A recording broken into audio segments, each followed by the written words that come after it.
All right, we have the April 25th meeting of the Conservation Commission. We'll stand and salute the flag, please.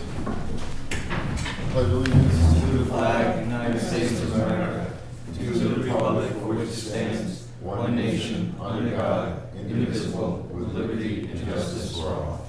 All right. So first we have a discussion for Buzzards Bay Coalition for the conservation restriction at Main Road, is 559 Main Road. Come on up so you can take a seat, please. All right, thank you very much. Put stuff in your packets, gentlemen, for this particular discussion. Should be a few pages in. He has a letterhead like Alan has. Snow Creek. Snow Creek. Yes, that is Snow it. Creek. Go, Alan. All right, very good. Thank you, Mr. Chair. Good evening, everyone. Alan Decker with Buzzards Bay Coalition, and no vote necessary this evening on this matter. This is a topic of discussion I wanted to bring to you because it will be an aspect of town meeting next week. And this is a very similar project to the one we recently completed with you on the Angeline Brook parcel, the Cary Core property, that oddly barbell-shaped property, and selling a conservation restriction to the town over it. Same idea here. This property is the former Eddy property at 559 Main Road. We, at the town's urging, took on the opportunity to receive a right of first refusal from the town and acquired the property from the private landowners. We have reconfigured the property such that we are actually selling off a conforming house lot. That it would be the parcel that's outlined in blue there right on Main Road. It contains the existing house and barn and a couple of other small accessory buildings that candidly we weren't interested in owning. Our interest in owning this property long-term is the protection of Snell Creek, its habitat, and its cold water fishery resource, and the associated wetlands, and opening it up for public access. So in any case, the area inside blue is not part of the discussion tonight. What I'm here to talk to you about is the 29.5 remaining acres outlined in red that Snell Creek bisects.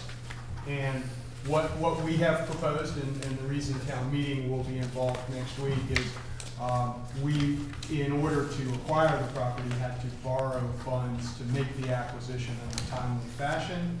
And as part of the repayment strategy, we have attracted money to the town's benefit to help pay for.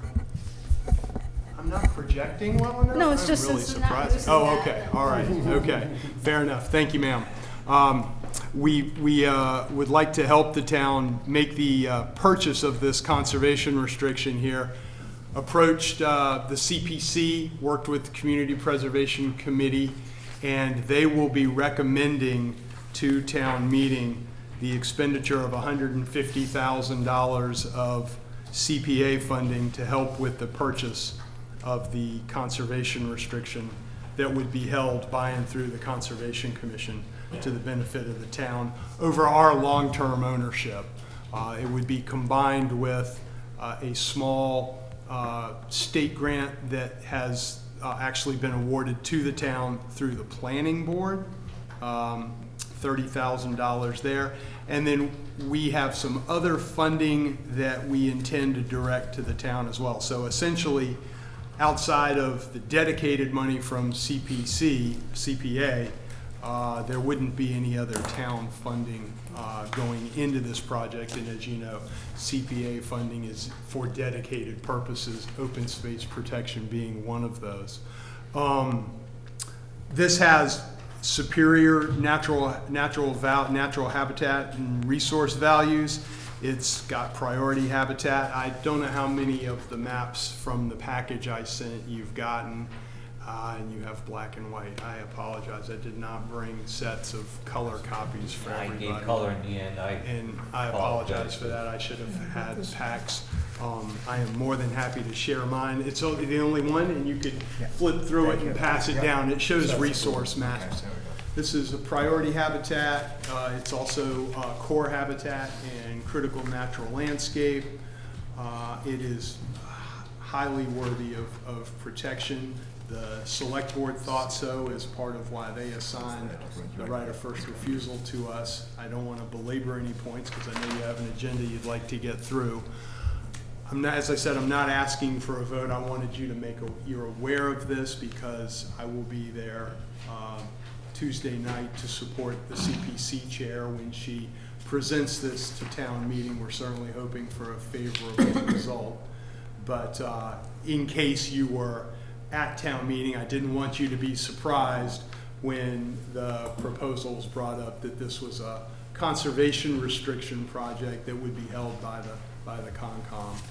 Ultimately, if things go well with town meeting, we would look to, I look to be back with you with the actual conservation restriction so you could see that. We'd need to get it approved through the state and through the select board as well as in front of you as well. But CPA money wouldn't, as I understand it, be available until after July 1st, the next fiscal year's beginning.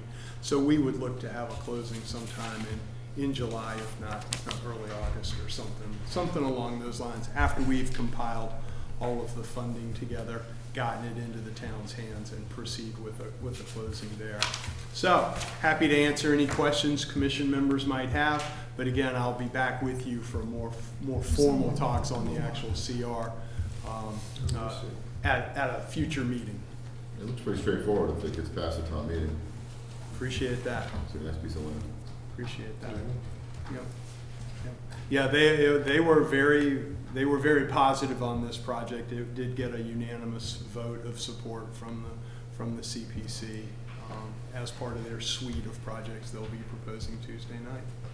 So eventually they're gonna put walking trails? that's certainly the idea, yes. Unfortunately, and there's a context map in that pack that shows the other protected land in the area. Yeah. It doesn't directly abut any other existing conservation land. As it stands, we are working on that aspect of it, but we've done a ton of work along with the Land Trust and the Commission protecting Angeline Brook just to the west. Yeah. This is our first project involving Snell Creek, and that is another reason we're excited about it. But Snell Creek, like Angeline, is one of these handful of very few cold water fishery resource, the sea run brook trout, that are native to the stream. So yes, to answer, long-winded answer to your question, yes, we do intend to open it up to the public. The CR doesn't envision anything, any future development at all, except for passive recreational pursuits and the like, some walking trails, potentially a small parking lot off of Main Road to make public access more amenable to folks to get out and enjoy. So, Thank you for coming in. thank you very much. I appreciate your time. Have a good evening. We'll be in touch. All right. Thank you. And thank you very much. Come to town meeting. Thank you. All right, we have Westport Village Commons, Jay Pasquarello, 770 Main Road, septic repair. Good evening, Len. Good evening. I don't know who that belongs to, but What's that? I'm not sure who that belongs to. Alan's Oh, it's waiting Alan. for it. You can just Yeah, take. he's just, Right over top. he just wants to be first. I'm retired. Okay, Len Potter, Westport Environmental Design, and Westport Village Commons, and this is 770 Main Road. This is the Village Pizza located up in here, and the line of stores that run to the east. This is Westport Cotton here, and this is, what's the name of that new restaurant? Bootleg barbecue. Bootleg barbecue, right there. This system is proposed for this building only and the basement of this corner building right here. The upper floors flow into Marguerite's and flow into their own septic system. We've got wetlands located on the site shown in green here, flags 100 to 102. The result buffer zone is shown in yellow, and the system itself is 97 feet from the edge of wetlands. And the slope required to maintain, to contain the effluent is 82 feet from the wetlands, wetlands edge. And that's pretty much it. There's not much else I can do. We have a flow determined by the Board of Health and myself, 1,344 gallons a day, and I have to cover that flow. And this is a resultant system based on the area that I have and the flow that's required. So, if I could do better, I would, but I can't. This is the wetlands line, that's the buffer zone. All right, thanks, Doug.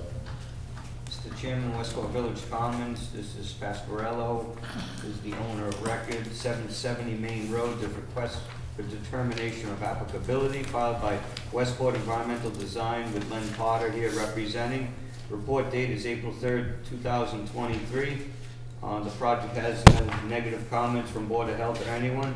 The site visit was also on April 3rd, 2023. The applicant has filed to replace the old cesspool system with a new Title V design.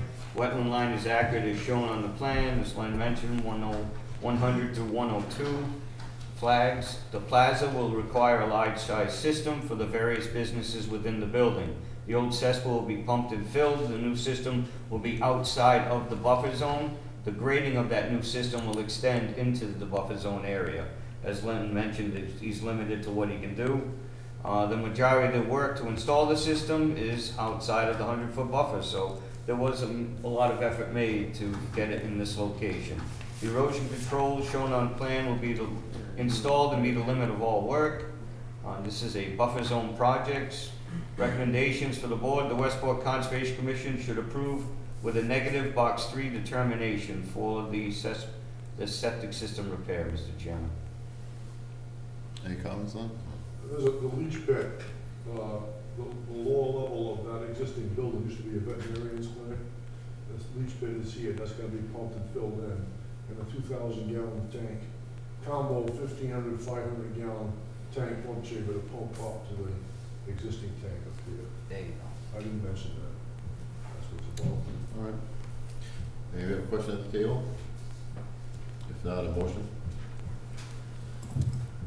I move we approve this with a negative box 3 determination. Second. All those in favor? Aye. Thanks. Opposed? All right, that was Burton Phil. Thank you. Thanks, Len. Okay, next we have Lucy Gorman, notice of intent, 151 West Beach Road. Repair a licensed seawall and coastal bank and land subject to coastal storm flowage. Anybody here for Lucy Gorman? Are you Lucy Gorman? I am not, but I'm Okay. interested in comics. You can make comments and we'll ask the audience.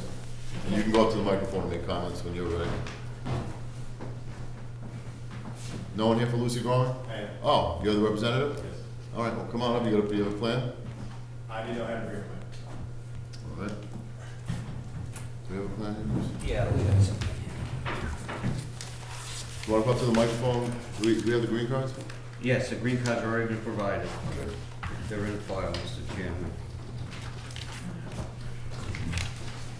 Generally, this is a waterways plan, so this is not a full, the detailed plan because the applicant has filed as a maintenance of that said seawall that was constructed prior to her ownership and was licensed by herself after the fact of purchasing the property.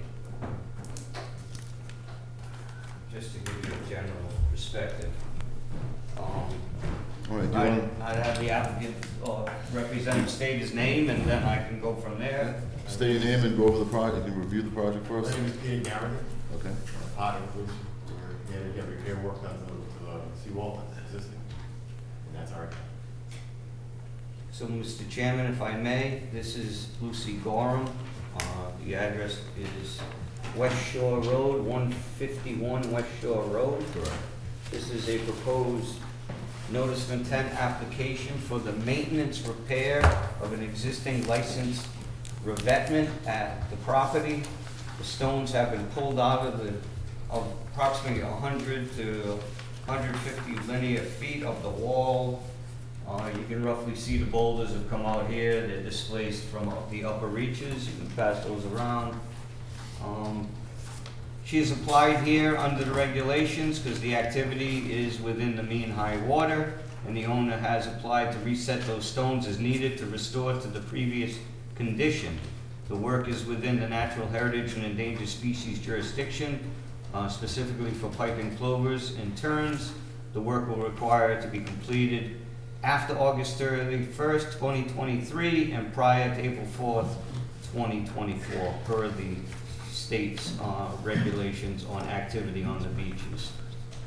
Recommendations, again, the resource areas impacted are land subject to flooding, land under the ocean, and coastal beach. There is neighbor concern for some of the activity adjacent to her property. She's in the audience and can address the commission. But again, this is a repair, this is not an expansion, this is resetting of the stones as they are and not increasing the capacity or the height of that structure. So recommendations for the board, the Westport Conservation should approve restoring of the licensed revetment with no change in the size proposed. Work should be contingent and which have been received comments from Natural Heritage and Endangered Species Program. These conditions should be considered as conditions within the order. They are very general conditions. They are specific about the time of year restriction and that the landowner is responsible for the maintenance and care and sections of the piping plover, if they so may nest on your property. So there's I believe there's like 4 conditions, Mr. Chairman, that apply, and those would be contingent into the order as if it does and may get approved. That's all, Mr. Chairman. All right, have you looked over the conditions from the Division of Fisheries and the Marine Fisheries and the Division of Fisheries and Wildlife? Have you seen these letters? All right, well, if you do get approved tonight, there are some conditions in here such as the repairs, you need to detail the repairs, you need where you're gonna store the equipment, time of year, of course, and there's other things, and those will be part of your orders conditions should you get approved tonight. Correct. So, and they need to be followed. So I don't know who's gonna do the work. If it does get approved, you need to make sure these get followed. Do you have any questions from the table? Is this gonna involve just bringing heavy equipment onto the property to? Yeah, excavator, yes, will be used to grab the stones. They may need to go below the wall at low tide in order to get some of the stones and pick them up, but the majority of the work can be done from the upper reaches. And there's no particular impact from the use of heavy equipment or any conditions? No, because they wouldn't be in the water during the Okay. tidal event. There would be beach or a slight area of beach between Okay. them and the base of the wall. Okay. Anybody else have any questions on the table? All right, questions from the audience, ma'am? Did you want to ask some questions? Excuse Do me? you want to ask some questions, you said? My comments Well, were, okay, Chair, can you just step aside? Just if you go up there, state your name, and then for the record, and then you can ask your question or make comments, whatever you'd like to do. my name is Otelia Ferreira. I have the northern, I'm so the northern butter at 150 West Beach Road. Well, first, the seawall to me has been a great disaster. Since then, I've lost 2 bathing houses. I lost my patio. I lost access to the beach. And all is this because of the seawall, which I opposed, and they dug without my permission initially. Well, I was there the other day and I saw the damage with the rocks down. And actually the damage I thought had done some good. The ocean had come in and it shows that there will be less erosion. I had a property at New Seabury and the gentleman, the contractor that built the wall at here also did New Seabury. Well, everything disappeared. The beach disappeared. They have to come in with sand all the time to get some to have a beach. And I believe that's what initially, not Gorham, but the other people, I've forgotten the name, starts with S. They were supposed to be bringing in sand to freshen up the beach and to get some sand. And I think it's terrible. So when I was there, I saw the rocks had gone down, and I was not happy for that, but in a sense, yes, because it's encroaching on my land. And as I say, I've lost my patio, I've built it twice, and that's been there since I've known it, 1945. So I had spoken to the commissioner, and he showed me the plans. Well, he said, well, they're not going to be able to do anything because they're out, the time has gone by, and they'll have to do it till fall. So I was quite happy because I thought that gave me time to investigate more. Well, I went down this weekend, and I couldn't believe it. Everything, it looked like the height of from the ground, they had put some more land and sand, and the rocks were all but there. And I thought they didn't have permission to do that, because they had passed the time frame. Anyway, I spoke to Chris. Right. Oh, I didn't know that was he. He sounds more handsome on the phone. I may look that way from the I back saw of the my back of head. your head. I kept turning around to see if you were here. Anyway, so I'm really very distressed for that, All right. because I think it's affecting not only my property, everyone else has built out. To get from my house to go to the beach, I used to be in the living room, and I'd get a telephone call, I'd go up a little hill of rocks, which turned out to be from the bathing house, 9 feet. I mean, it's crazy. And now the whole beach, and the Horse Neck Beach itself is getting ruined. So to me, I just wanted to stress how I feel, and I'm very disappointed about all that. Now, how that ever got built, I don't know, but it's there, and it's causing damage, and it'll cause more. Thank you. Chris, I don't know if I was around for this, or maybe for the last repair, but I thought there was something in order conditions that the owners of the property were supposed to nourish. They do. They nourish the the easterly side for the purpose of allowing plovers, if they would want to come up onto their beach But area. not during April.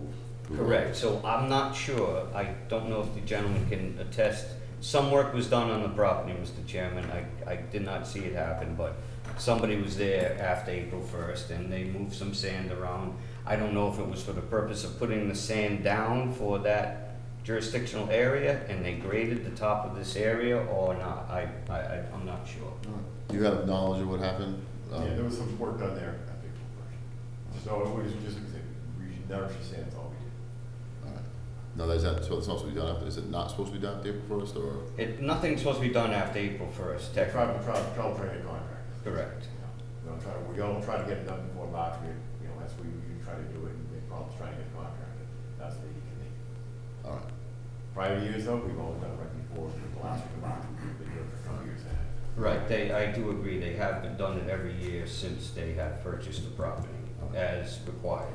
And she has done it prior to the date line of April 1st. Do we have any other comments from the audience? A lot of people out there, anybody? All right, you do realize though that, these are federally protected birds, and I know it doesn't seem like a lot, but April 1st is April 1st, whether you get a contract or not. It's a hard deadline. It doesn't matter if there's no contractors around. If you miss it, you miss it. Yeah. So I would start working in January to get a contract the next time. All right, anyone else have any questions or comments? As far as the repairman, it's already licensed, so it can be repaired. I'm not gonna tell you it's good or bad, because, I'm generally speaking, it may not be the best thing when there's nothing next to it, but My comment, if it wasn't licensed originally by the Scanlons, the name came to me, how could someone, you sell a property, all that, and then someone takes the property and they get a license, but they haven't done the work? I don't know.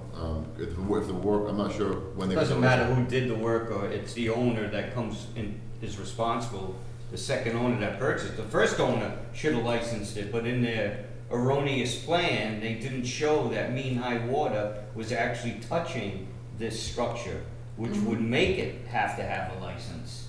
So it was very obviously after they did the work that they either built it too far out or they, again, the structure was being definitely affected by mean high water on probably a good 80 feet of it before you get around towards the causeway. So they were licensing it under the normal procedures that is held by anybody.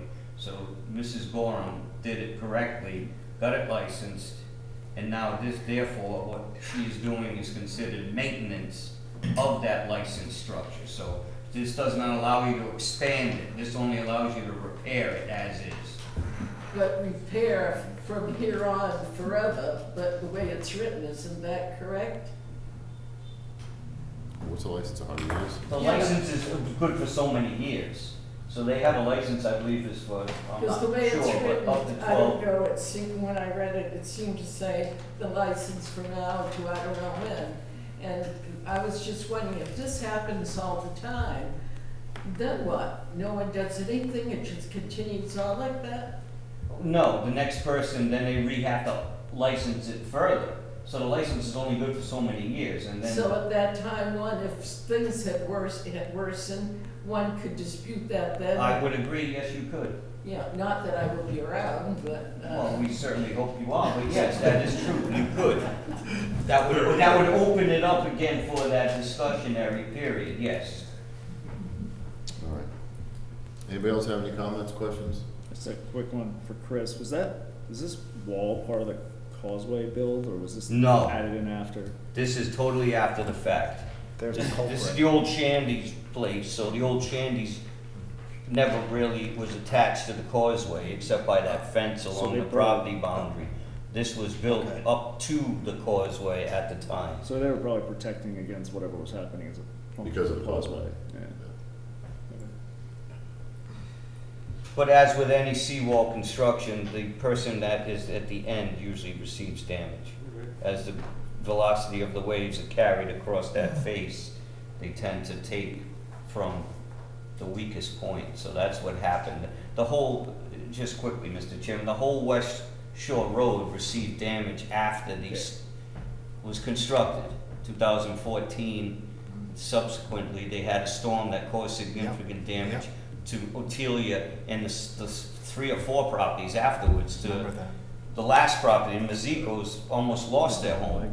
So this has been a problem for many years since this was put in place. But I cannot hold the people standing here tonight as necessarily responsible for that, Mr. Chairman. All right. So that being said, if there's no more comments, looking for a motion. So I'll move to approve the restoration of the license for vet med with no change in the size proposed and contingent upon compliance with natural heritage and marine fisheries. Yes. Second. All right. All those in favor? Aye. Opposed? Okay. These, so that's approved, Leon. These, you have a copy of them. If you don't have a copy, They will, I know Lucy has one. okay. If you don't have a copy, you I'll email it to her. come by the She did office. have a copy. and get one. Thank you. Thank you. Okay, next we have Robert Carey. Notice of intent, 1702C Drift Road, SE 802675. Demolish current house and construct new single-family dwelling and septic in the buffer zone, riverfront area, and land subject to coastal storm flowage. Thanks, Ron. Can you put that in that file for me, Mr. Which one is Chairman? this? That's going on. It's slow on the draw. Sure.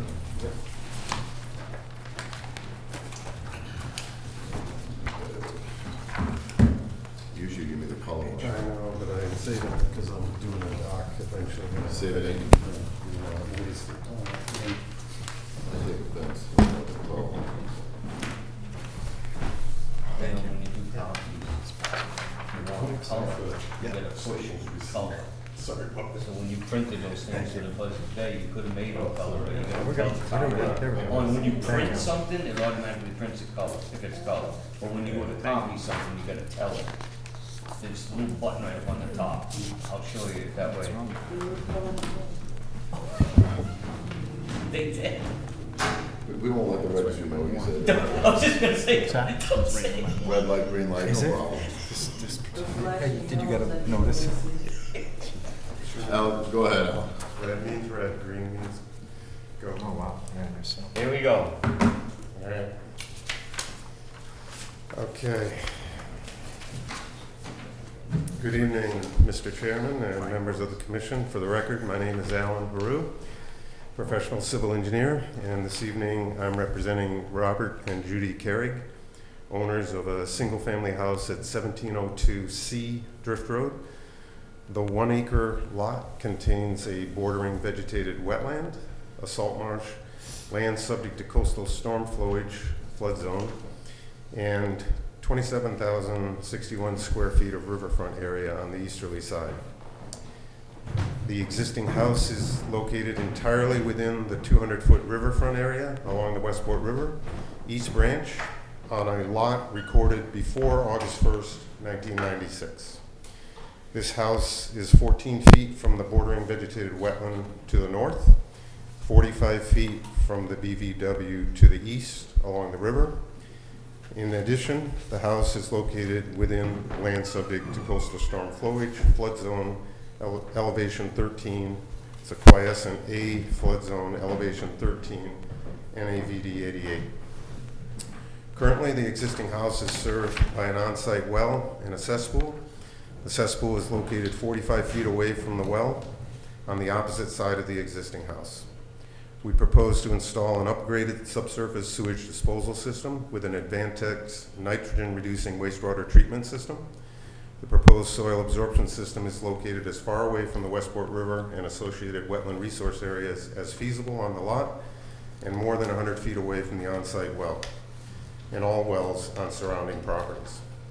The subsurface sewage disposal system plan was prepared by Northeast Engineers and Consultants, Inc. It's dated August 14th, 2022. It's approved by the Westport Board of Health and was submitted with a notice of intent. This plan showed 7,515 square feet of disturbance in the riverfront area. So I've got two plans on the board.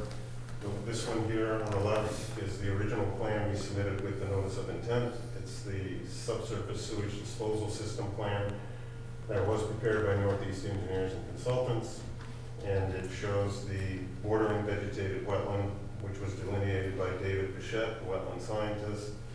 This blue line here is the limit of the 200-foot riverfront area, and there are flood zones that I'll explain when I present the revised plan. But here you can see the proposed house. The red is the existing house. This is the cesspool right here. This is the proposed house, and this was the area of disturbance that was proposed. On the original plan, the subsurface sewage disposal system consists of a septic tank and an Advantex treatment facility and a pump that pumps the wastewater to the far westerly side of the lot up into the northwest corner of the lot, as far away from the Westport River as is feasible. We propose to demolish the existing house and replace it with a new house constructed in accordance with FEMA technical bulletins, National Flood Insurance Program regulations, and the state building code. The new house is located 25 feet further away from the BVW, the bordering vegetated wetland, to the east along the Westport River. It's at the outer edge of the riverfront area and within the existing lawn landscaped area. Redevelopment within previously developed riverfront area pursuant to 310 CMR 1058-5. In response to review comments from Chris Capone, we reduced the width of the house by 5 feet and maintained the same building setback from the wetland to the north as the existing house, same as the existing house, to save a row of mature trees on the southerly side of the lot. We reduced the area of disturbance in the riverfront area to 4,965 feet. So the record plan is entitled Site Plan Showing Proposed Activity in the Riverfront Area, prepared by Boucher and Associates. So the lot, I've highlighted the boundary of the lot in yellow. This is the Westport River. This is the 200-foot riverfront area. There are velocity zones on the property. This velocity zone is a quiescent A zone, elevation 13 feet. As I said, this structure will be constructed completely in compliance with FEMA regulations for work within that flood zone. And as you can see, the bordering vegetated wetland that was delineated by Dave Burchett, and these are the mature trees that are along the southerly side of the property that we've tried to save in this revised design. The hay bales or straw wattle and silt fence erosion control barrier is proposed across the lot between the proposed work and the BVW. A cesspool will be pumped and cleaned for use as an infiltration chamber for roof runoff. The footprint of the existing house in the buffer zone to BVW will be converted to a patio at grade. I reviewed the notification of Wetlands Protection Act file number prepared by Whitney McLeese, Mass DEP, and the DEP issued a file number SE80-2675. I studied 310 CMR 1058-5, which is entitled Redevelopment Within Previously Developed Riverfront Areas, Restoration and Mitigation. I noted the following. There is no definition of degraded area in the regulations. The dictionary definition of degrade is to lower to an inferior or less effective level. I disagree with the conclusion that the degraded area in the riverfront area on this parcel is limited to the existing cottage. In my opinion, with the entire area of the cottage, 825 square feet plus or minus, cesspool, 20 square feet plus or minus, and maintained lawn area within the riverfront area is degraded or previously developed. Redevelopment means replacement, rehabilitation, or expansion of existing structures, quoted from the regulations, or reuse of degraded or previously developed areas, 310 CMR 1058-5. 2, removing the cesspool from the riverfront area and proposing a new house designed in accordance with FEMA and National Flood Insurance Program regulations further away from the Westport River than the existing house will result in an improvement over existing conditions of the capacity of the riverfront area to protect the interests identified in Mass General Laws, Chapter 131, Section 40, 310 CMR 1058, so paragraph 5A. We'll go down A, B, C, D through the regulations. The proposed project is exempt from the Mass DEP stormwater management standards because it's a single-family house, 310 CMR 1058, 5B. Notwithstanding, we propose stormwater recharge equal to 1/2 inch of runoff over the roof area. The proposed work is not located closer to the river than the existing conditions. Section C. The proposed work is toward and straddling the riverfront area boundary and away from the river. Section D. The proposed work does not exceed the amount of degraded area because it is entirely within the existing lawn area, which, in my opinion, is degraded riverfront area. Section E. Thus, I disagree with Whitney McLee's statement the proposed project is not in compliance with 310 CMR 1058-5E.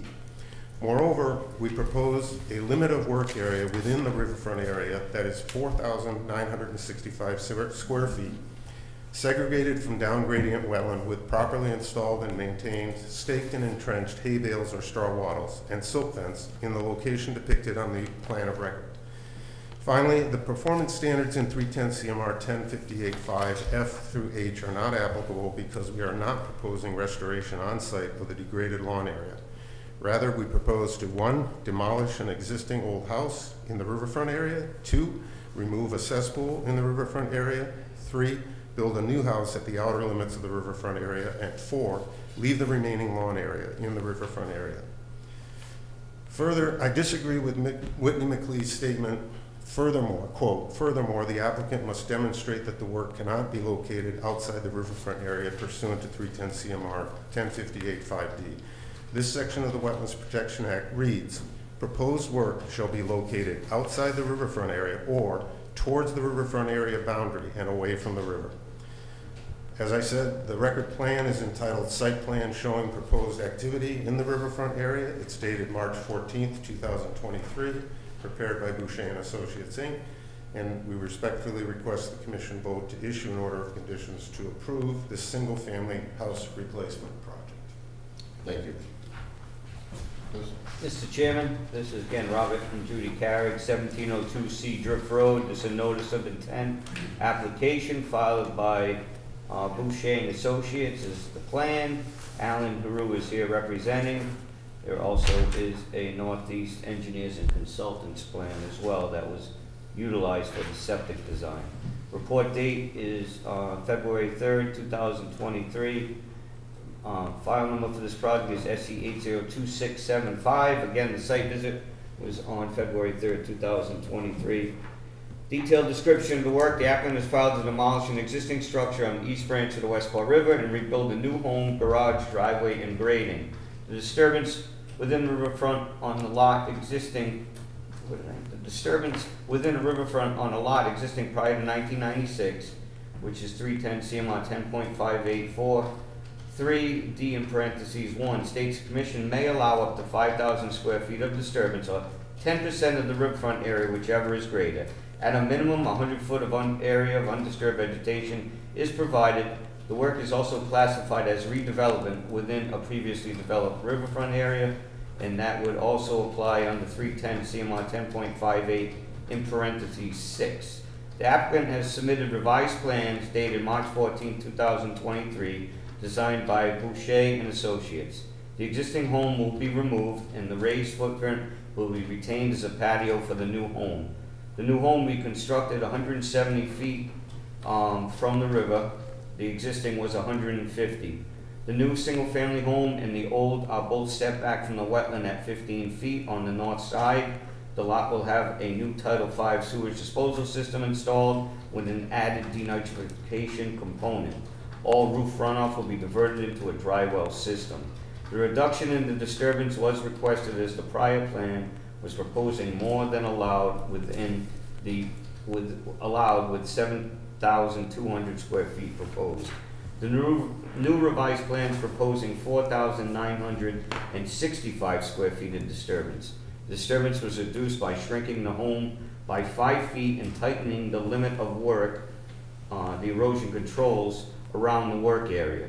The owner is trying to retain the large existing trees on the south side of the lot, and that is partially why they have made the adjustments. They're also proposing 100 feet of undisturbed area along the river. Based on the new plan dated 3/14/23, the project as designed meets the requirements under 310 CMR 10.58. The commission does prefer 25-foot setbacks from the BVW. In this case, the work is no closer than existing.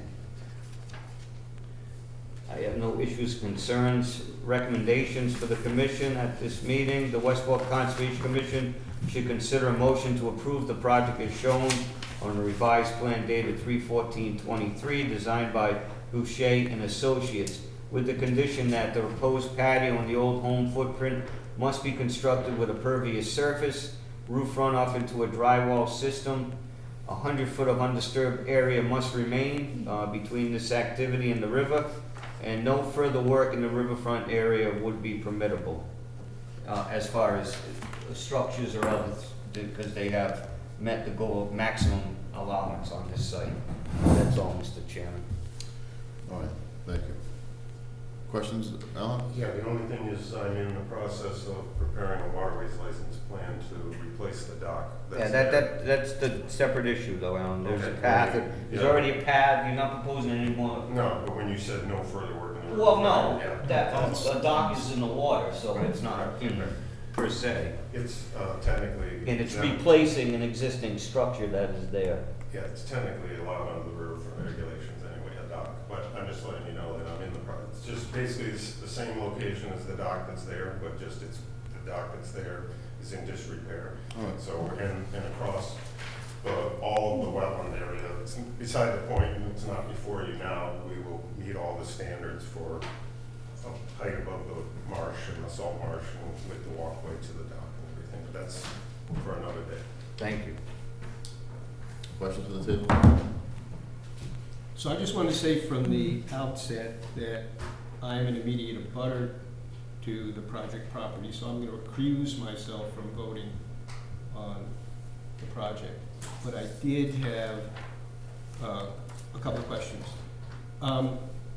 So there are a number of trees that are marked in green on the plan, and then there are some that are not marked in green, and I wonder if that means that they're gonna be taken down. Like particularly the one that is next to the garage, yeah, because that's one of the bigger trees.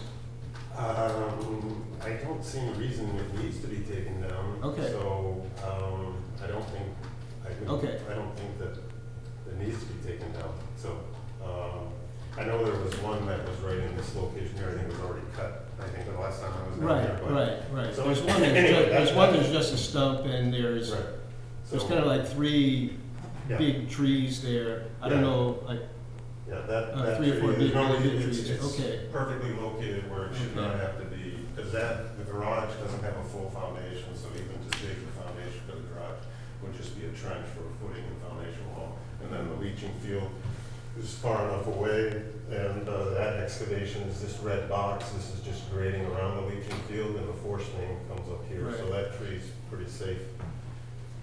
Yeah.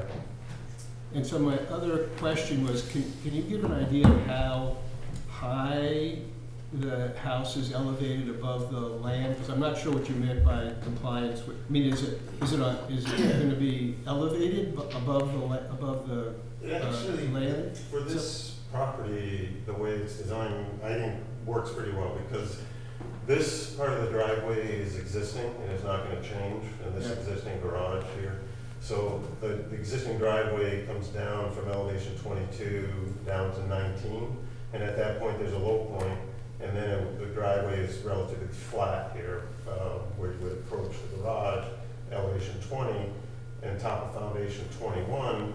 So it's, as far as curb appeal, I think it's gonna look, fine, but that puts the basement with a standard basement at 13.4 above the flood. So so it works on this property nicely and can be a walkout basement. Right, On but the- on the I was just down saying from the peak of Okay, the then- roof, so I'm just the- trying to figure out just like okay, what the so- total elevation is, because kind of, Yeah. So the elevation in the front of the house is 16, this is 18, this is 17. So the top of foundation is 4 feet above that. But you're just gonna grade up to Right. it, so. You So talking about you're, the structure though, or you talking Is about? there- I'm just Is talking there about 2 how stories tall, tall? how I tall don't the know house. as far as the, I was just trying to understand what the top of the foundation, so there's a TOF number that seems 21 to point. represent the second floor, and I just didn't quite know no, it's- what that meant. the top of foundation is 21.15, and the basement is 13.4, which is above the base flood elevation of 13, which was why it complies with the flood regulations. But on this property, you would come down, like I Right. said, and then, so from the street, it's gonna look, I think, it's gonna have nice curb appeal. You would see, all you're gonna see is a foot of foundation showing and a house. Is it gonna have a second floor, Alan? I don't know positively, but I And there's a height assume it restriction will. of 40 feet, so. Yeah, I was just trying to So, understand from the yeah. plan. I I'm think that's a sure- little beyond our Yeah. purview in respect Yeah. for height yeah. issues. I was just Phil, if curious. may. I was just trying to understand what the plan was saying. I'm Yeah. almost certain it's The gonna. first have a floor is at second floor. 21, Phil. The house is gonna be another 12 feet from that with a potential second floor. Right. So you're looking at, just shy of staying under that 40 40-foot feet, threshold. Yeah, that's what. But it's an average around the site, so the Yeah. 40-foot is not specific one, it's a average of the Okay. elevations around the structure. Anyone else have any questions, Dale? I just one more for Chris. Go ahead. Which it seems like DEP is saying that the proposed plan, which is not the septic plan, but this plan, doesn't comply with the riverfront. And you're saying that the riverfront reg, and you're saying it does. The first plan that was submitted to them was that plan there. Okay, that's what I was wondering, whether Yeah, so DEP's this- comment was related to the. Yes. Okay, that's what I was trying to And understand. she was triggering that they are over the threshold, which is Okay. why I spoke to Alan and we came to this plan, Right, which brings it okay, into the Yeah. perspective of yes. yeah, She Yeah. has seen the other plan. I have forwarded him to Whitney okay. on this occasion Right. and another one. She asked for the revised plans. Yeah, because I asked that because her comment letter and your report letter is dated the same, and that's what was confusing me. Yeah. Because I know that it changed. I should have changed my date on the report because of Right, how long right. we've been waiting for the Right. hearing to be held. Right, right, okay. That is deceiving on my part, I 'Cause I just- apologize. okay. Because you No, can no. notice I talk about March in my report, but yet my report's dated Right, right. So I just February, wanted so to- I apologize. I Yeah. should have a revised date of at least 3/14.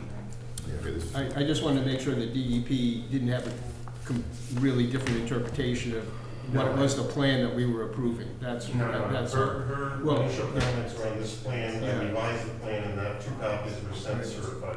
Well, I know. Well, I mean, you went through a lot of detail about why you thought DEP got it wrong. Yeah. And so then, He likes to do that. but then, you know, rather than saying it was the wrong plan, Making the record. I changed the plan since the comment came in. So again, I was just trying to If I only can understand it. defend Alan in that case, Whitney did contradict herself in her comments. So there is the allowance under redevelopment and there's the allowance under this being a pre-existing lot prior to 1996. Yeah. So this lot all right off the bat is grandfathered. Yeah. And it falls under a different category. So I think she was mixing both things together, so. And if you I'll be honest with you, I didn't agree with her comments, but that's just. If you go to their own website and look at the things that are exempt under 310 CMR 1058-6, it lists lawn Correct. area, you know, that's degraded, developed riverfront area. I mean, yeah, I mean, I think the riverfront regs are probably one of the most complicated Yeah. parts of the regulation. I was just trying to put the pieces together. Yes. Thank Given you. the It dates, is. given the dates of the comments, and you had 2 different plans, I just want to make sure I that apologize you for weren't that. asking Yeah, yeah. the commission to overrule a DEP comment on No. the existing plan. No. Okay.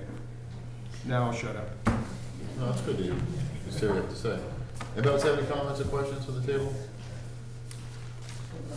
Sure. Come on up. Come on right up here, sir, and state your name for us. My name is Charles. No, you can just come to, only because it's recorded, so you do it at the microphone. Big audiences out there.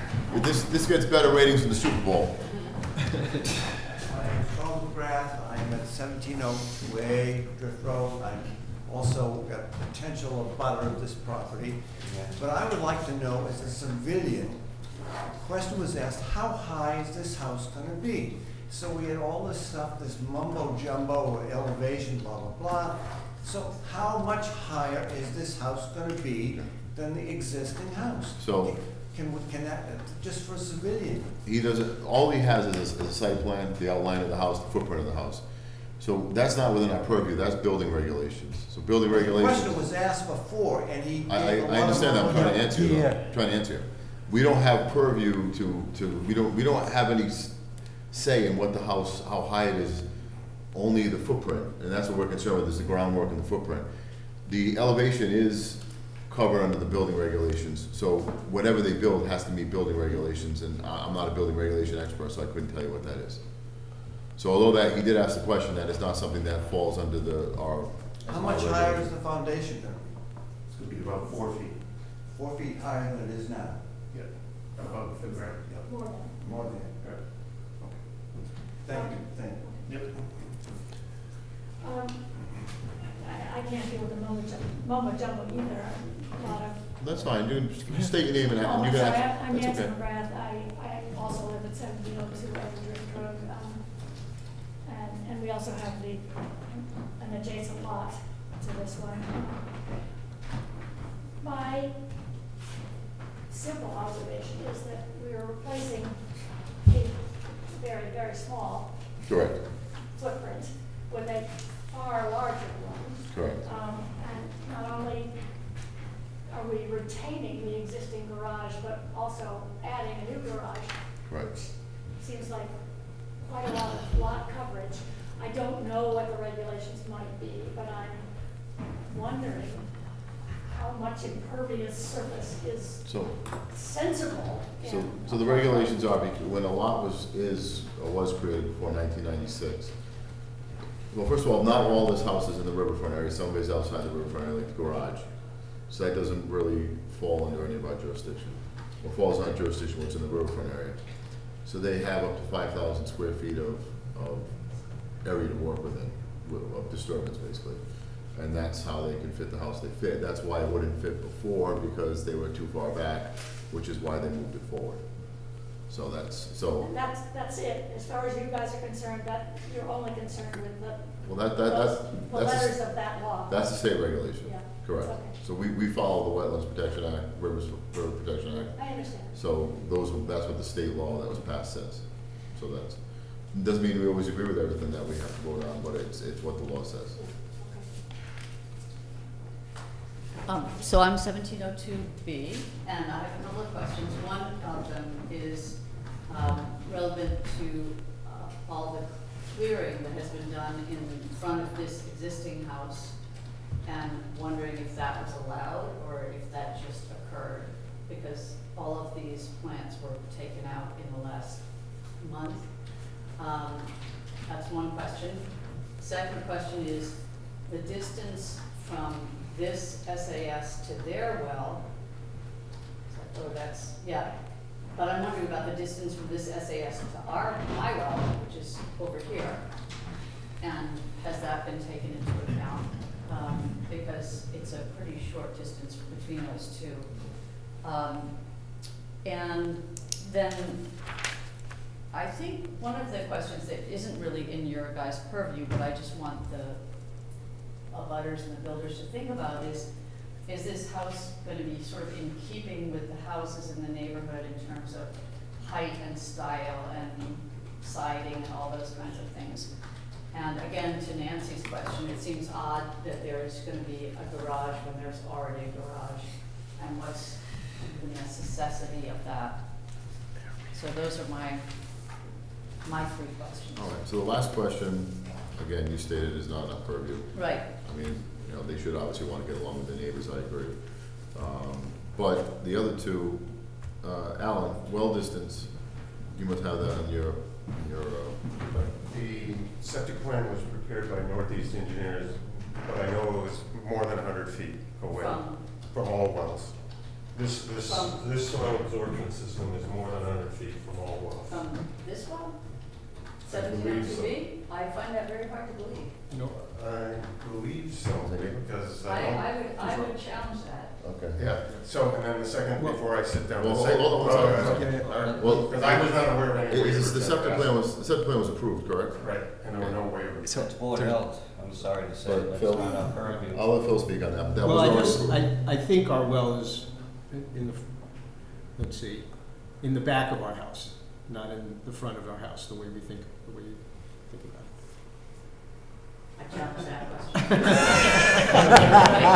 Well. I think our well is right here. Someone's in trouble. No, Well, if it was approved originally by the Board of Health, That's- which, I mean, if there is A an issue, discrepancy on the I plan. There was would, no that's something waivers. that Yeah. the Board of Health will have to So take it's care more of. than 100 feet. And then to the second question, I gave everyone on the commission a picture of this wetland, just to show you that, this wetland down here is very nice. This wetland here is, frankly, it's a drainage way. Yeah, And I'm very familiar with Yeah, that, yeah, yeah. but I'm So- wondering why this area was allowed to be, that was all lawn area. The No, lawn no, area, it well, was- this is the limit of the lawn area, but, so I don't know that they've gone. but this area in front of the existing house was all high foliage, probably invasive species, and it's now all down to the ground. Yeah, I purposely had the survey crew locate what they consider to be the limit of the lawn, edge of lawn here, and that's what this orange line is. So I don't think they've gone any further than that. Well, there was a lot of vegetation right there, and it's all gone now, Yeah, I'm not aware of that. like high vegetation. Any other questions from the audience? All right, without, no other questions, on the motion? Phil's abstaining. Paul, is 3 enough? Just four. Just for, yeah. I count. He Tell me counts, where he to- counts. Sure, don't pick on me. You got any motion?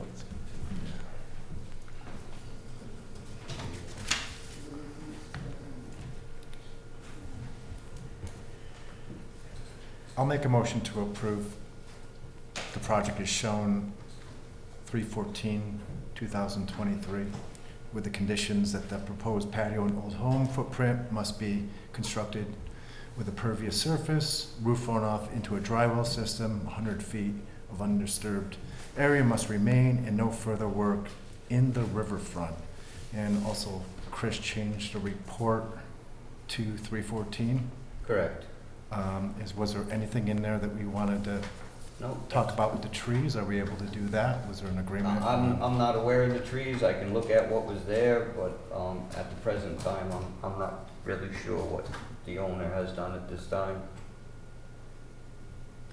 Just want to state I don't know if that he was preparing for, I don't know if he's preparing for removal of the structure and that's but I don't think it's wetland that was cleared, because the wetland is delineated, so it may be overgrown vegetation. you can just state that all the work has to be within the designated limited lawn area. So we'll keep the work to the lawn area. Correct. Right, okay. All right, do we have a second? I second it. All those in favor? Opposed? Abstain. Abstained. So that's unanimous, well, not unanimous, it's everybody but Phil was abstaining. And that was, who did that? Kevin and then Tom, or Kevin and Burr, I'm sorry.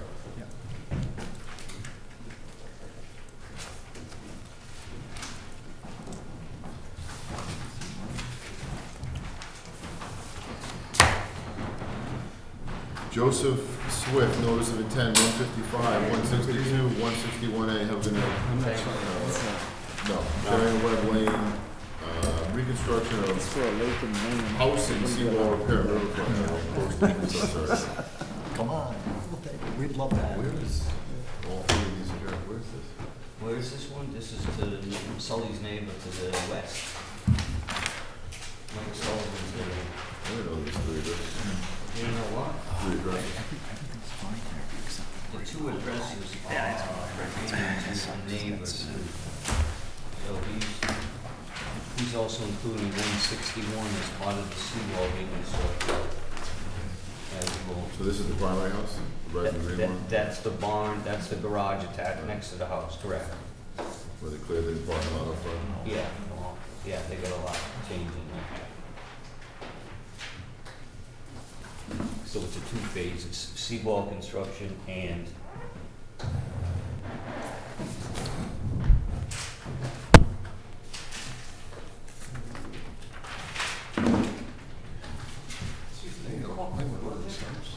kick everyone out.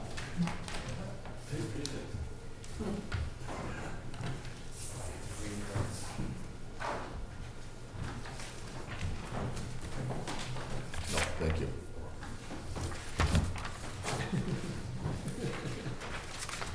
Whatever you're ready, David. Thank you, Mr. Chairman, and commission members. For the record, I'm Dave DeVignan from Schneider DeVignan Leone, representing Joseph and Susan Swift, who are with me this evening in the back of the room with their architect, Michael Silva. This project is complex but yet simple, if that makes any sense. It's a twofold project. It's two properties side by side working together on one aspect of the project. House number 155 is the primary site, 155 Cherry and Webb Lane. Their main objective is to remove the existing dwelling from its foundation and replace said dwelling with a new single-family dwelling, utilizing the existing foundations that are there. There are two different foundations. One is a timber pile foundation for the main house, and the garage to the west has actually a concrete column foundation with an elevated concrete pad for the parking of cars above grade. Both of those foundations be utilized for the construction of a new house once the garage and house and deck are all removed from the site. The proposed house would be elevated approximately 5.3 feet, 5.33 feet from where it is now. It currently complies with FEMA for first floor. First floor is set slightly above 1303 according to our numbers, and we're proposing to elevate that to 18.35. Our should have started with the site. The site is 1.52 acres. It's quite large in size. It borders obviously the Westport Harbor, also known as the Westport River to the north. A majority of the site does fall within the riverfront boundary. Approximately 65% of the house is outside of the 200-foot riverfront boundary. The site is mostly undeveloped. It's a maritime forest. Pretty much the area that is developed is just the area immediate around the house. Everything to the west is wooded, everything to the north is wooded, with the exception of the path that takes you from the house to the waterfront. The waterfront has a licensed stone seawall along its shoreline. There's also a licensed pile-supported timber pier. So the main project, once we remove the house and build a new house elevated higher than what it is, the idea is to take the existing garage and expand that living space from the house into that area. So there, when all is said and done, the house will be longer, but over the existing foundations. The house will be expanded right over the garage. By elevating the house up by 5.33 feet, we're able to create a new garage by driving underneath the structure on the east side. Hence is the new driveway that's proposed coming up the drive on the easterly property boundary, and we'll be able to park cars underneath. We're not proposing any fill changes underneath the house. It would be roughly elevation 7.0. There is currently a driveway on the west side which ramps up to the garage as the garage is elevated. There are ready rock block retaining walls on both sides to ramp up to that garage. We're proposing to take those ready rock blocks out and utilize them in the front of the house so that we can sort of hide the elevated difference of where we're at now versus where we're bringing. So we're going to bring in a little bit of fill in front of the house, take the grade back down to natural grade with the existing driveways on the west. Do some plantings over there. The driveway is going to be reduced based on Chris's comments. There's also a small parking area driveway in front in this location that will also be stripped out. So we're trying to mitigate for the new driveway by taking out some of the other driveways that are already there. The driveways that are there are crushed shelled. The new driveways will be crushed shells. Additionally, we have a septic system that's a unique situation. The existing septic tank is located under the house. Obviously that can't stay. That will be removed, and we're going to relocate that in front of the house and institute denitrification. So it'll be a septic tank with a fast system. The D-box is also located under the house. That will be shifted to the front for easy access. The existing tank is actually here underneath, mostly underneath the house, and the tank will be relocated to the front, the D-box here, and then the leaching field will remain in place. The retaining wall will run underneath the house in order to retain that fill that we want to put in the front, so that we're able to park on the other side underneath the house.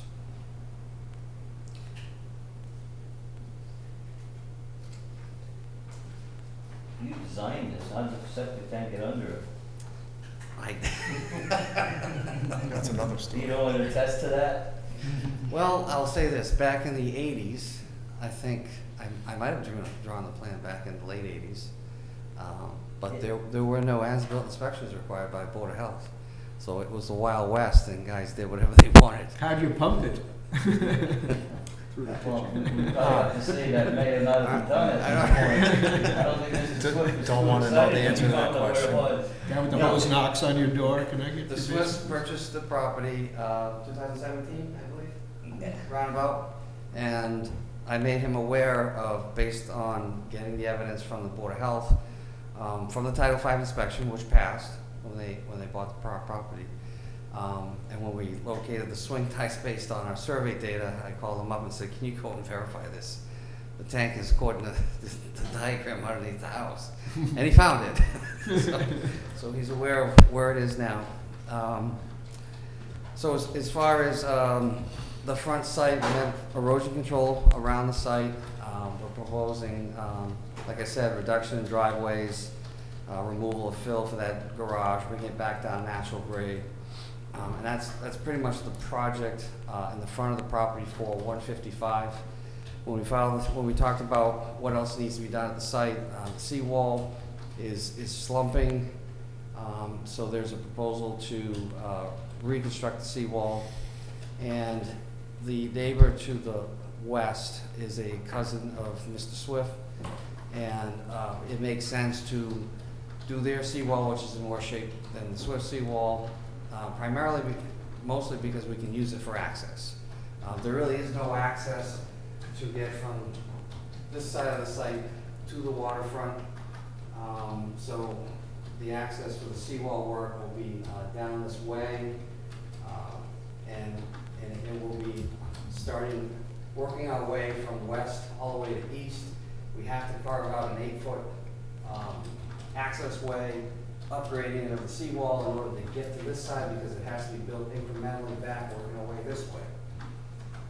So the work will begin here and end at this property line here. Chris proposed a maximum of 8 foot, and I think it's plenty of room for us to work with because they can ride on top of the seawall a little bit too if they need to.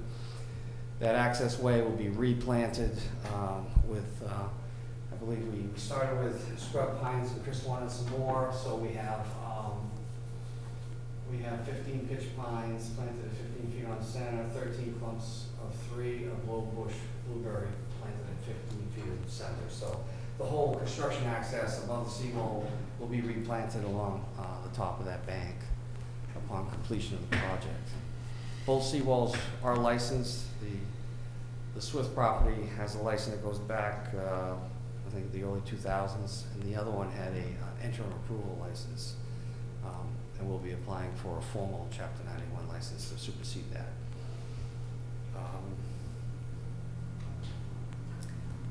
So with that, I'd be happy to answer your questions. Mr. Chairman, you still with us? Yeah, I'm waiting for the Really floor. exciting projects, aren't they? Oh, it's unbelievable. I think this one is. This is Joe Swift and Helen P. Lewis, personal residence trust. I put personnel, it's supposed to be personal. 155 and 161, 161A, Cherry and Webb Lane. This is a notice of intent application presented by Dave DeVignan from Schneider, DeVignan and Leone. The report date is April 19, 2023. The file number for the project is SE802678. We do have Mass DMF comments for the project. Site visit was also on April 19th, 2023. The owner has filed to propose 2 projects on the parcel located at 155 Cherry and Webb Lane.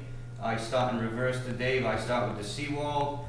Proposed repair to the seawall. The properties have licensed seawall and docks. The owner of 155, along with the westerly neighbor at number 161, are reconstructing 310 linear feet of licensed seawalls.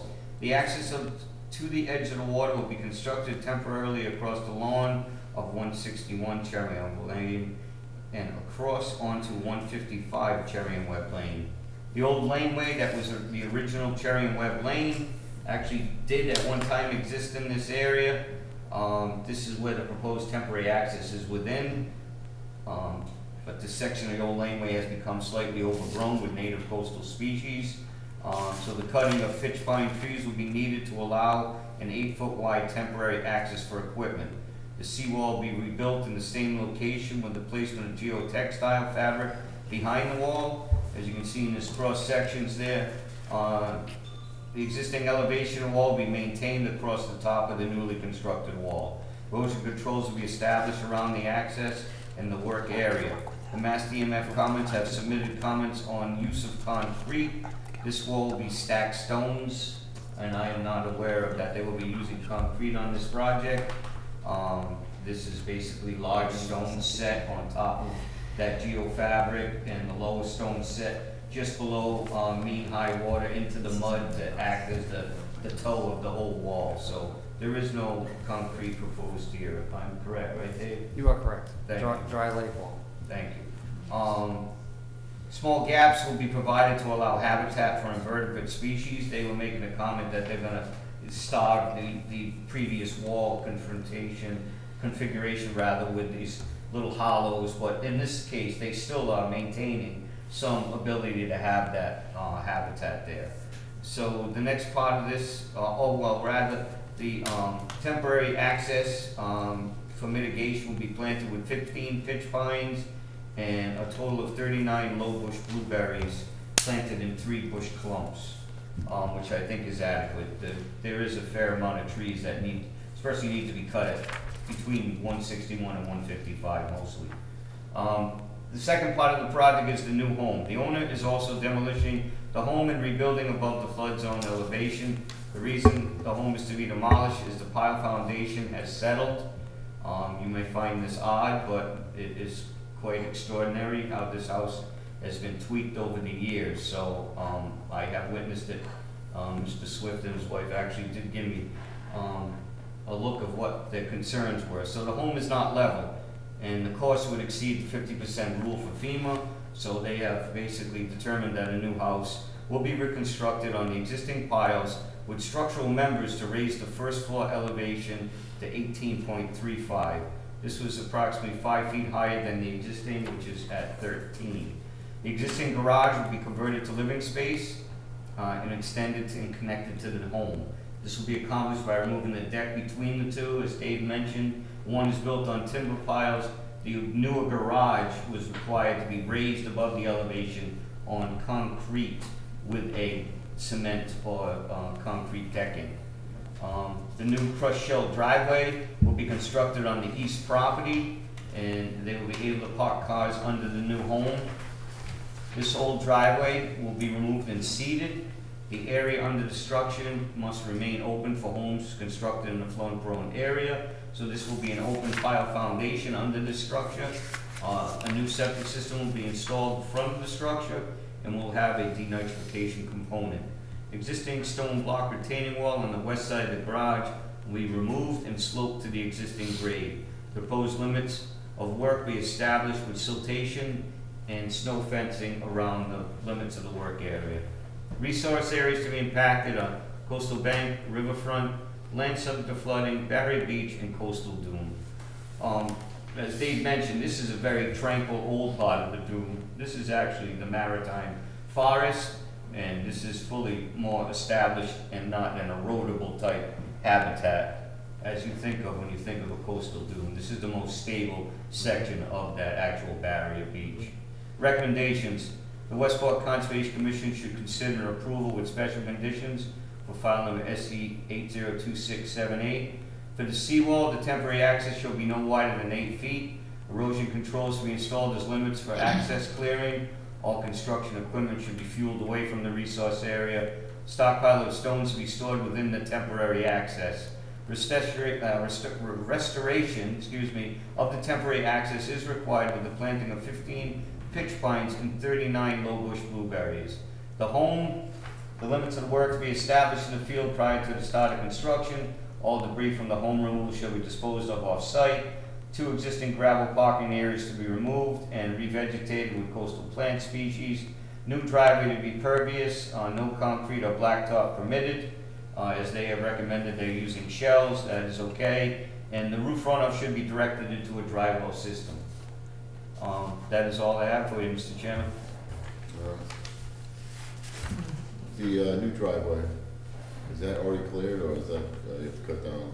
To compensate for that, he's adding trees planting in this area as well, right in the front here. So yes, there are a few trees that have to be cut between Mr. Sullivan's and along the fencing that's there. But once you get into this area, it's open. So there are a few right in here, but they're also adding some more plantings in the front, Mr. Chairman. Isn't that front that exists, that little new parking area? This is coming out, and a section of this is coming out. And they're just gonna leave one to remain. Well, there used to be trees in that new parking area too. The parking area in front here was permitted by the commission a couple years back. Did we? I don't remember that. I know between him and Sully, I know, I get It's confused. like 42 filings, yeah. Well, Sullivan is 42 filings. Mr. Swift wishes to stop at this filing. No, so that is all, Mr. Chairman, but yes, they have and addressed my concerns, because when I first looked at the seawall, I said, Dave, I mean, there's a ton of trees in here, but they have provided an enhanced planting schedule, better than just the beach grass that they had proposed. All right. So I think this is a better planting than, Sounds good to me. How about you, gentlemen? Any questions? Mr. Burr, Bill, you always have a question, Phil. I Chris, don't always have a question. yes, sir. out of In this curiosity. case, I don't. Okay. I got one out of curiosity. So the one sentence reads the house is not level, and then the second sentence reads they're gonna construct it on existing piles. So Yes. is this not a function of the piles and some other sort of hokey building problem?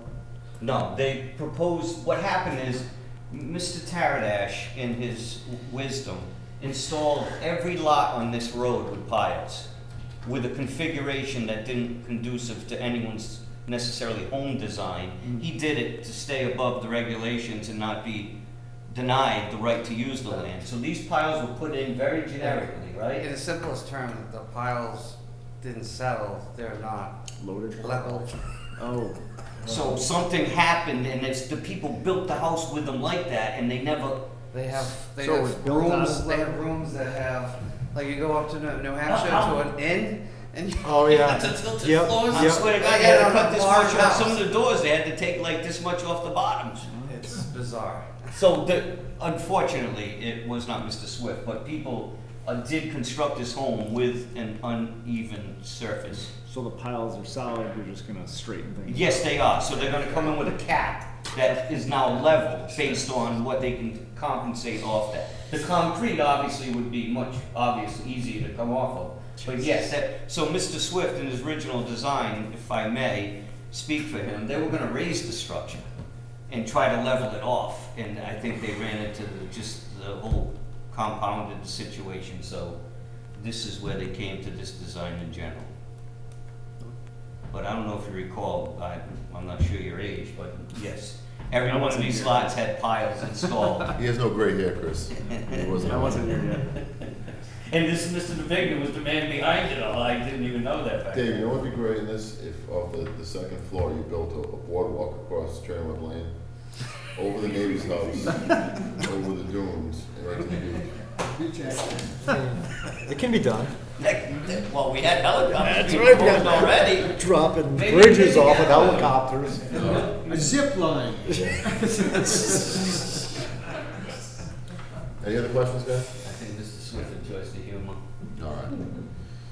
We'll have I would move to approve the plan for 151, 161 Cherry Web Lane, subject to the conditions set out in Chris's report. I second it. All right, it was Phil and Mr. I Burke. got my report. All those in favor? Yes. Opposed? Yes. All right, that's unanimous, so, Thank you so much. all right. Thank you, Dave, for your patience and your tweaking of the project, I appreciate it. Do you know who's doing the wall? Joe, do you have any who's doing the wall? Open, David. Is it Russell Mills? Yes. Yeah. He's looked at it. Alright. Who was it? Dave Madeira. Yes. Yeah. Yeah, he's an artist. Yeah, you'll be impressed with some of the stuff he does too, yeah. Did he do mics? No. No, he didn't do mics, but I can show you some he did on the other side that's really nice. Off of River Road, he's done a couple over there. Cause he does a lot of cut stone too, you know? He feathers and wedges it right there. Yeah, so no, he's very good at what he does. All right. Very hard to get a hold of.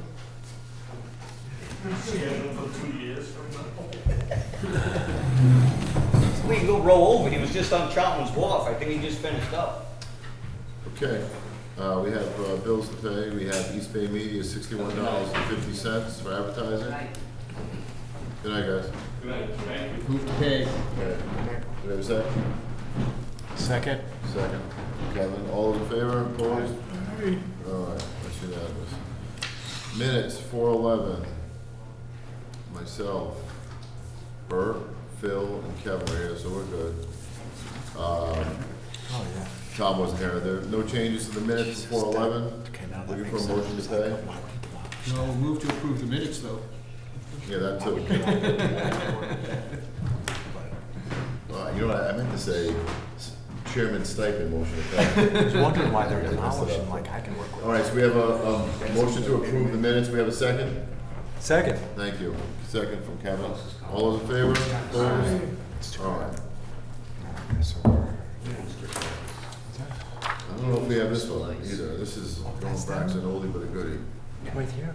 Jake, Phil, Tom, Okay, so I met Kevin. his You son guys can do it. I wasn't here, but that's okay. One of them, yeah. We have They fish minutes on from 3/28/23.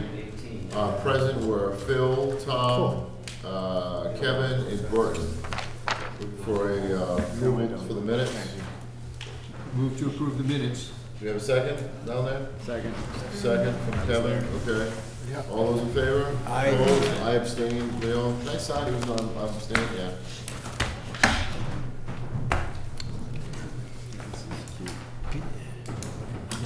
And that's all I have, people. Before we break real quick question just in general.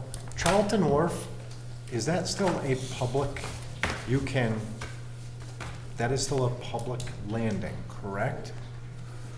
In theory. That's a tough question. Want to get him on the record? I know, you're getting me on record. Are we gonna shut this off yet? Well, why don't we adjourn the meeting? Yeah, there you go. Let's That would adjourn. be all. Move to adjourn. All right, second. All in favor, opposed? That's unanimous, Leon.